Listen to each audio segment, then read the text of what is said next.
ہمارے ملک جو بڑے سربراہ ہیں، جو ہماری ابھی نو منتخبہ حکومت ہے، اور یہ جو ہماری افواج ہے اور یہ جو باقی ادارے جو ان کے ساتھ مل کے ہمارے اوپر ظلم کر رہے ہیں، یہ نہیں کرنا چاہیے ان کو، بلکہ ان کو پاکستان کے بارے میں اچھا سوچنا چاہیے، پاکستان کے وہ آگے لے کے جانا چاہیے۔ ہمارا جو وزیر اعظم ہے وہ اب بھی عمران خان ہے، تو ہم تو اس کو اپنے وزیر اعظم مانتے ہیں، لیکن یہ جو ابھی رجیم چینج کیا ہے فوج نے آ کے، فوج کو یہ بالکل نہیں کرنا چاہیے۔ اب بھی وہ اگر فوج اس میں مداخلت کر رہی ہے تو وہ غلط ہے۔ ان کا کام ہے بارڈر پہ رہنا، ان کا کام ہے ہماری حفاظت کرنا، ان کا کام یہ نہیں ہے کہ غداروں کا ساتھ دیں، چوروں کا ساتھ دیں اور ہمارے ساتھ ظلم کریں۔ ہم غریب لوگ ہیں، ہم کیا کریں؟ ہماری اتنا کچھ ہوتا نہیں ہے، جو ہوتا ہے وہ چوری کر کے باہر لے جاتے ہیں، فوج ان کو روکتی نہیں ہے۔ فوج صرف یہ جو سچ کہنے والے ہیں ان کو پکڑ لیتی ہے اور اس طریقے سے جو ہے ملک کو پیچھے لے کے جا رہی ہے۔ کہا جاتا ہے باجوہ نے بیلجیم میں بڑی زمینیں بنائی ہیں، اربوں کے ان کے اثاثے بڑھ چکے ہیں اس وقت باجوہ کے۔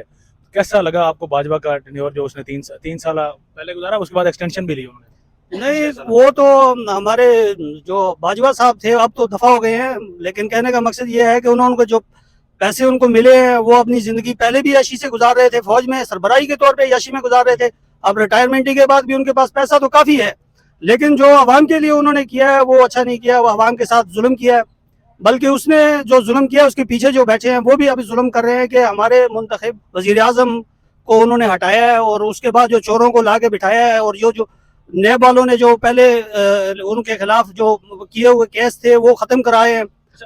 آپ کہنا چاہ رہے ہیں کہ باجوہ رجیم چینج میں ملوث تھے، یہ جو نئی حکومت کو لانے میں ملوث تھے؟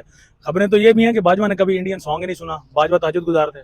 نہیں، باجوہ تو جو بھی ہے، لیکن کہنے کا مقصد یہ تو یہی ہے کہ وہ ایک غلط انسان تھے، ہمارے غلط انسان تھے۔ ہمارے وزیر اعظم کو اس وقت نہیں سمجھ آئی ہے، اگر اس کو سمجھ آ جاتی ہمارے وزیر اعظم عمران خان صاحب کو تو وہ اسی وقت ان کو کچھ نہ کچھ ان کا حل نکالتے، لیکن وزیر اعظم عمران خان کو اب بہت دیر ہو گئی ہے، لیکن ہم اب بھی اپنا وزیر اعظم عمران خان کو مانتے ہیں۔ آپ جس طرح سے باجوہ کے خلاف بول رہے ہیں، یہ جانتے ہیں پیچھے سی آئی اے سینٹر میں اعظم سواتی اسی وجہ سے گرفتار ہیں، اور اب آپ بول رہے ہیں آپ کو ڈر نہیں لگ رہا؟ ڈر ایک اللہ کی ذات سے ہے، کسی اور سے کیا ڈرنا ہے؟ جان تو اللہ نے لینی ہے، انسانوں نے کیا لینی؟ وہ بھی ہماری طرح انسان ہے، 100 سال زندگی گزاریں گے، 150 سال زندگی گزاریں، مرنا تو ہے نا ایک نہ ایک دن، تو سچ کے لیے جیے نا، سچ کے لیے مریں۔ یہ مجھے بتائیے گا کہ اب آڈیو لیکس آ رہی ہیں، ویڈیو لیکس آ رہی ہیں، آپ کا جو کہتے تھے کہ دودھ کا دھلا خان صاحب تو ایسا کر ہی نہیں سکتا، یار کہیں تھوڑا بہت تو حقیقت ہوگی نا؟ دیکھیں عمران خان صاحب نے جو بھی اب تو جوڑا جا رہا ہے 5-4 بڑی مشہور ماڈلز۔ نہیں، دیکھیں وہ ذاتیات میں کسی کو دخل نہیں دینا چاہیے، ایک انسان ہے، اس کی زندگی جیسے بھی اس نے گزاری، لیکن اس نے جو ملک کے لیے سوچا، جو عوام کے لیے سوچا، وہ دیکھنا چاہیے۔ عدالتوں کے کردار کو آپ کس طرح سے دیکھتے ہیں؟ سپریم کورٹ آف پاکستان کا 12 بجے رات کو کھلنا، اس کے بعد جتنی بھی ہیپننگز ہوئی ہیں سپریم کورٹ آف پاکستان نے، ایون کہ ارشد شریف کے معاملے میں بھی بڑے عرصے بعد کچھ 40 دنوں کے بعد جا کر سموٹو نوٹس لیا ہے، عدالتیں اپنا کام صحیح طریقے سے کر رہی ہیں؟ عدالتوں کا تو کام ہے کہ صحیح طریقے سے کرنا، لیکن عدالتیں جو اوپر بیٹھے نہیں، عدالتوں کی کارکردگی سے مطمئن نہیں ہے، وہ ایک رجیم چینج کے حصے کے میں اندر آتی ہے وہ بھی، لیکن کہنے کا مقصد یہ ہے کہ عدالتوں کو اور نیب کو، ان سب کو چلانے والے جو بڑے ادارے ہیں ان کو یہ سوچنا چاہیے کہ یہ جو عوام ہے یہ کہاں جائے، یہ نہیں کرنا چاہیے تھا جو انہوں نے کیا ہے ہمارے ساتھ۔ اچھا، حقیقتاً مہنگائی کا ذمہ دار قرار دیا جاتا ہے پاکستان تحریک انصاف کو، کیا ایسا ہی ہے؟ مہنگائی کے ذمہ دار پاکستان تحریک انصاف ہے؟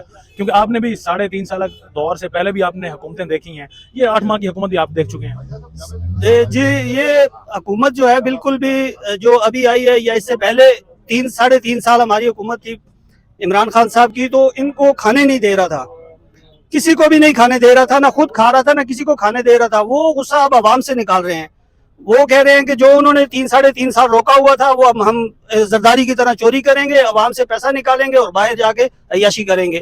وہ جو ان کے بچے پیدا ہوتے ہیں وہ بھی کروڑوں پتی اربوں پتی، کہاں وہ کام نہیں کرتے، ان کے پاس اتنا پیسہ کہاں سے آ جاتا ہے؟ یہ ہماری افواج اور ہماری فوج کو اور ہماری عدلیہ کو چاہیے کہ ان چیزوں کو دیکھنا کہ عوام کا پیسہ باہر کیسے چلا جاتا ہے۔ آج کل کس طرح سے سروائیو کر رہے ہیں؟ ہو رہا ہے سروائیو اتنی مہنگائی میں؟ بہت مشکل ہے سر، بہت مشکل ہے، بس ایک اللہ کے حساب سے ہم زندگی گزار رہے ہیں، باقی ایک سانس لے رہے ہیں، کھانا پینا تو کسی والی بات ہے، ایک ٹائم کا ملتا ہے، 2 ٹائم کا نہیں ملتا ہے، لیکن گزارا کر رہے ہیں، سانسیں چل رہی ہیں، زندگی گزر رہی ہے۔